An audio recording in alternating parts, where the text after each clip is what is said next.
Selamat mendengarkan podcast ini. Bapak, Ibu, dan saudara-saudara yang terkasih di dalam Tuhan, kebenaran saat ini berjudul Jangan Mengatur Tuhan. Di dalam Injil Matius pasal 6 ayat 32, Tuhan Yesus berkata, "Itu dicari bangsa-bangsa yang tidak mengenal Allah." Apa maksud pernyataan Tuhan Yesus di situ sebenarnya? Tuhan sedang berbicara dalam konteks kekhawatiran. Jangan kamu khawatir apa yang akan kamu makan, kamu pakai, dan seterusnya. Semua itu dicari bangsa-bangsa yang tidak mengenal Allah. Ya. Akan tetapi Bapamu yang di surga tahu bahwa kamu memerlukan semuanya itu. Maka pertanyaannya, apakah kita tidak ikut mencari makan dan pakaian itu? Ya, kita juga mencari, tetapi maksudnya adalah hal makanan dan pakaian tidak menjadi tujuan hidup kita. Di ayat 26 dikatakan, "Pandanglah burung-burung di langit yang tidak menabur dan tidak menuai dan tidak mengumpulkan bekal dalam lumbung, namun diberi makan oleh Bapamu yang di surga. Bukankah kamu melebihi burung-burung itu?" Ada bagian yang burung-burung itu harus lakukan, yaitu terbang, ya, lalu mematuk atau mengambil makan yang tersisa. Bagian manusia yang harus menanam gandum. Bagian manusia yang harus bekerja untuk menumbuhkan. Artinya, menanam gandum dan lain-lain itu bukan bagian burung. Burung tidak bisa menanam, tetapi burung punya bagian, yaitu ia harus terbang untuk mendapatkan makanannya. Demikian pula kita. Ada bagian yang tidak bisa kita lakukan, tetapi ada bagian yang kita lakukan, yaitu bekerja mencari nafkah. Di luar itu adalah bagiannya Tuhan.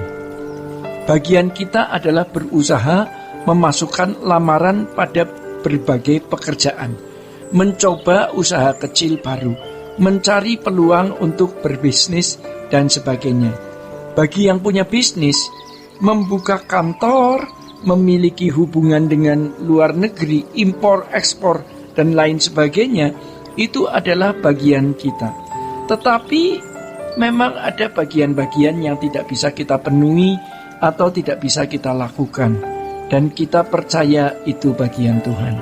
Seandainya kita tidak minta pun, Allah tahu bahwa itu bagian Allah. Di luar kemampuan kita, jangan coba-coba mengatur Allah. Ya. Itu dicari bangsa-bangsa yang tidak mengenal Allah, artinya memang mereka menjadikan semua itu tujuan.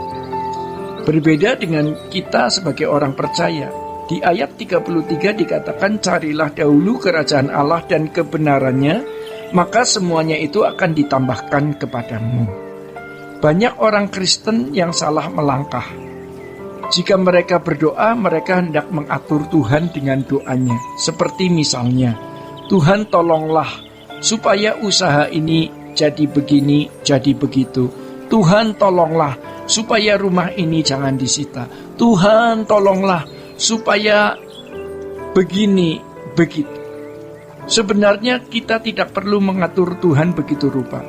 Bahkan tidak jarang karena terlalu memaksa, akhirnya kita sendiri yang memperoleh kesulitan dengan pilihan kita.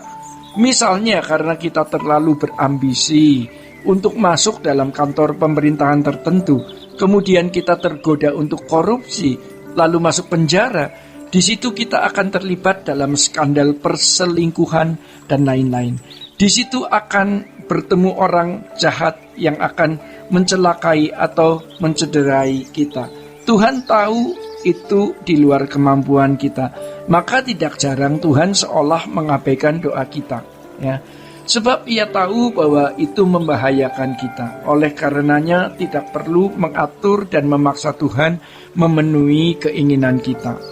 Penuhi bagian kita dan biarkan Allah memenuhi bagiannya. Saudara-saudara, yang menjadi tujuan kita adalah kerajaan surga. Maksudnya adalah bagaimana kita menjadi anggota keluarga kerajaan surga. Karena bagi umat perjanjian baru itu standarnya bukan masyarakat, ya, melainkan dimuliakan bersama-sama Tuhan Yesus yang memerintah sebagai raja dan kita menjadi hakim-hakim. Jadi yang kita persoalkan adalah bagaimana menjadi anggota keluarga kerajaan Allah. Ya. Yang kita persoalkan adalah bagaimana menjadi anggota keluarga kerajaan surga. Itu yang kita gumuli, itu yang harusnya kita cari. Kalau kita sekarang bisnis, kita kerja, kita berdagang, kita membesarkan anak-anak dengan segala aktivitasnya, itu bukanlah tujuannya. Tujuan kita adalah bagaimana menjadi anggota keluarga kerajaan surga yang baik. Bagaimana kita harus membenahi diri, ya, supaya pada waktu kita menghadap tahta pengadilan Allah, kita dijumpai berkenan. Itu tidak mudah, itu berat, itu paling sulit. Jangan dibalik. Jangan merasa mencari uang itu lebih sulit, mencari jodoh itu lebih sulit, membangun karier itu lebih sulit, membangun usaha atau meraih gelar itu lebih sulit. Yang paling sulit itu bagaimana berkenan di hadapan Tuhan.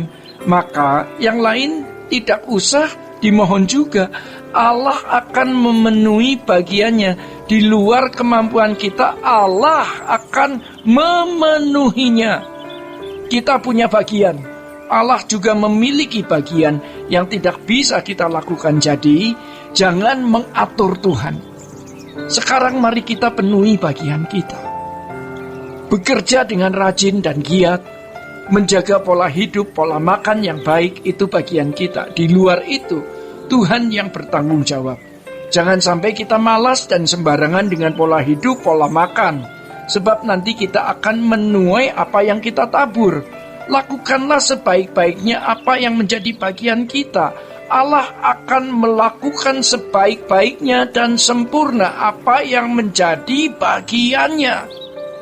Terlepas dari hal tersebut, fokus kita harus langit baru, bumi baru.